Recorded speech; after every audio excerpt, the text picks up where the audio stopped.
Les référentiels d'évaluation de la qualité des services publics, c'est le thème de la conférence publique qu'a abrité ce jeudi 18 avril 2024 la salle bleue du Palais des Congrès de Cotonou. Une conférence ouverte par le ministre d'État chargé du développement et de la coordination de l'action gouvernementale.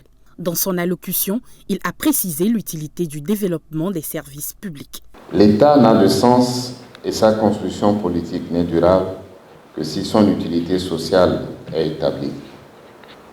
Pour ce temps, le développement des services publics répondant aux besoins et aspirations de nos populations est un impératif pour les porteurs de responsabilités que nous sommes tous ici.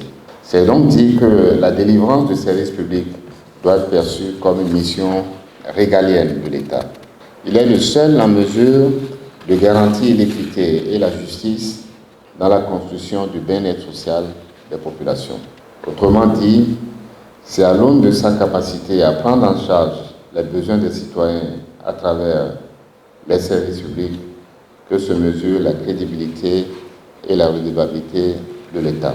Au regard de cette réalité, le gouvernement du président Patrice Talon s'est engagé depuis 2016 dans de profondes réformes dans tous les secteurs et a amorcé la transformation structurelle de notre économie pour le bien-être des populations.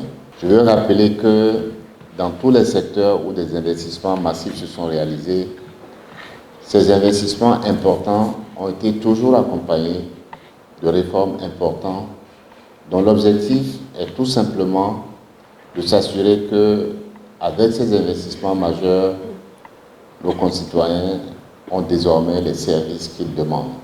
Suppléant au ministre d'État, la chef de la coopération internationale de la Suisse au Bénin, Elisabeth Pitloud Alonsa, a mis en exergue le programme de redevabilité élaboré dans une approche collaborative par les structures étatiques et la société civile.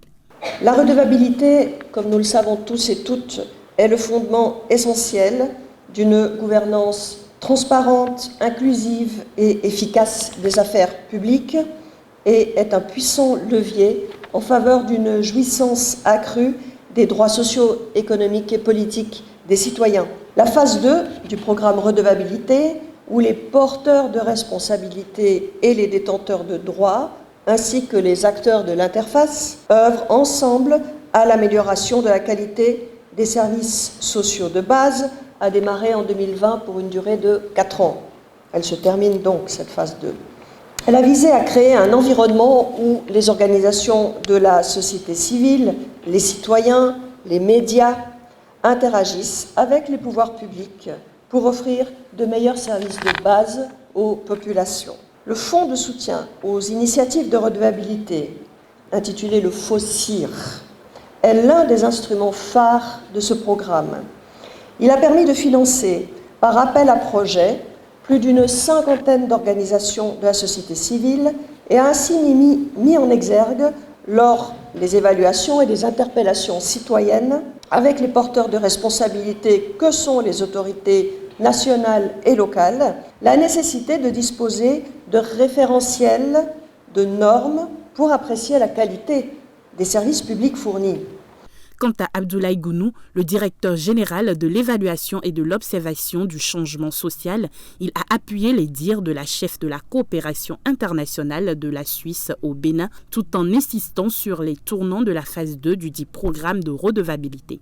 Mesdames et messieurs, qu'ils vous souviennent que c'est depuis juin 2020 qu'a démarré la phase 2 du programme redevabilité dont l'objectif général est ainsi formulé, et je cite: les citoyens jouissent de plus en plus de leurs droits socio-économiques et politiques grâce à la systématisation de la demande et de l'offre de redevabilité et à l'efficacité des institutions de régulation et de contrôle. Cet objectif est décliné en 4 effets soutenus par 15 produits au total.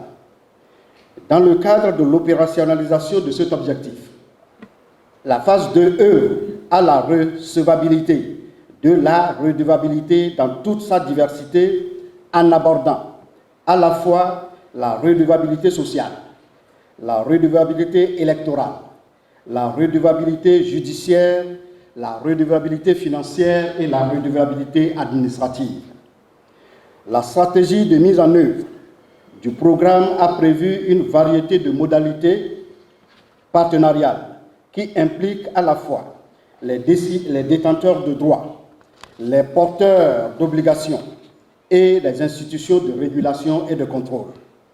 Ainsi, le cadre de résultats du programme a prévu de faire un focus sur les normes de qualité afin que les citoyens, conscients de leurs droits et devoirs, et exigent des services publics de qualité auprès des administrations centrales et locales d'une part, et que les autorités locales et nationales assument mieux leurs responsabilités dans la délivrance de services publics de qualité d'autre part. Les activités de cette conférence vont durer 2 jours. Elles vont donc prendre fin ce vendredi 19 avril 2024.